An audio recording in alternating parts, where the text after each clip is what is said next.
आगे देखते हैं।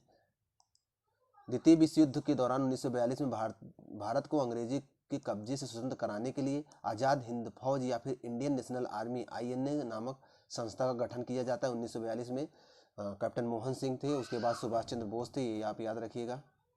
चलिए 1943 घटना देख लेते हैं। सुभाष चंद्र बोस ने भारतीय राष्ट्रीय कांग्रेस के नेतृत्व पर कहा कि सिंगापुर में निःशुल्क भारत की अस्थायी सरकार का गठन की गई है। तो याद रखिएगा 1943 में सिंगापुर में उन्होंने एक अस्थायी सरकार का गठन किया था सुभाष चंद्र बोस ने, ये भी याद रखेंगे।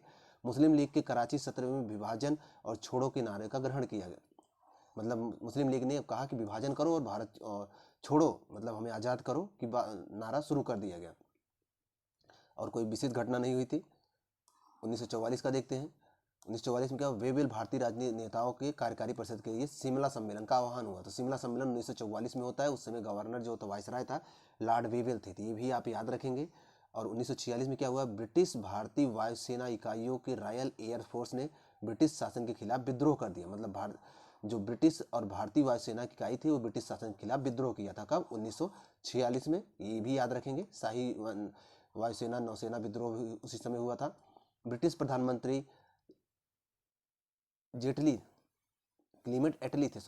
ने कैबिनेट मिशन की घोषणा की और कैबिनेट मिशन 1946 में ही भारत आता है, ये भी याद रखेंगे आप। क्वेश्चन आता है क्रिप्स मिशन कब आया, 1942 में आया। और कैबिनेट मिशन कब आया, 1946 में आया, ये भी आप याद रखेंगे। वेवेल ने अंतरिम सरकार बनाने के लिए नेहरू को आमंत्रित किया। 1946 में तो अंतरिम सरकार गठित की जाती है, नेहरू ने गठन किया था वेवेल के कहने पर। और संविधान सभा का पहला सत्र भी इसी 1946 में ही संविधान सभा का पहला सत्र आयोजित किया जाता है, जिसमें अस्थायी अध्यक्ष बनते हैं सच्चिदानंद सिन्हा।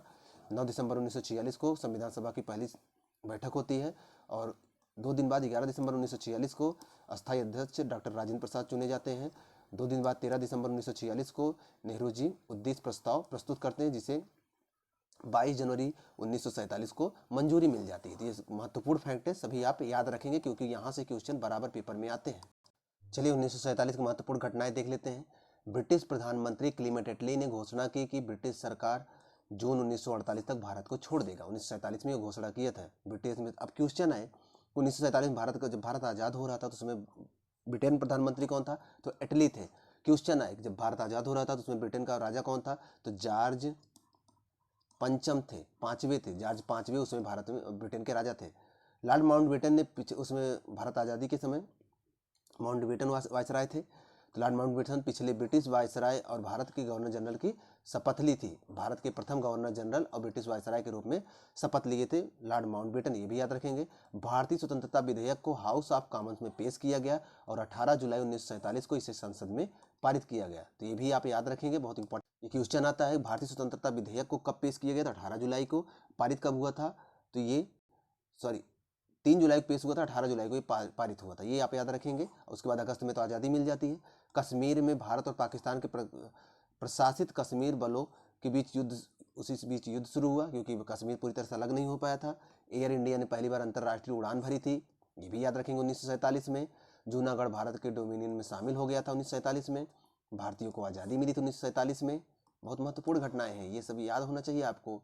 और जवाहरलाल नेहरू भारत के प्रथम प्रधानमंत्री बने। लाल किले से भारतीय तिरंगा को फहराया। एक मिनट। तो जवाहरलाल नेहरू भारत के पहले प्रधानमंत्री बनते हैं और लाल किले से तिरंगा झंडा को फहराएं और प्रतीकात्मक रूप से ब्रिटिश औपनिवेश का अंत को दर्शाते हैं। और 1885 से 1947 तक भारतीय स्वतंत्रता आंदोलन के समय के लिए जो इंपॉर्टेंट चीज़ें थी यहाँ आपको बता दी गई है। 1, 2, 3 बार ये वीडियो जरूर देखिएगा, यहाँ से कई क्वेश्चन आपको मिल सकते हैं। और अगर आप चैनल पे नए हैं, चैनल को सब्सक्राइब कर लीजिए और ऐसे बच्चों के पास भी शेयर कर दीजिए जिनका पेपर होने वाला है, जिनका पेपर आगे भी होगा या फिर जो यूपीपी की तैयारी कर रहे हैं। ये चैनल आपके लिए बहुत ही महत्वपूर्ण भूमिका अदा कर सकता है आपके पेपर में। पढ़ते रहिए। अभी कुछ समय बाद फिर एक वीडियो अपलोड होगा जो कि आपके पेपर से संबंधित होगा। तब तक मिलते हैं आपसे नेक्स्ट वीडियो में। पढ़ते रहिए आप।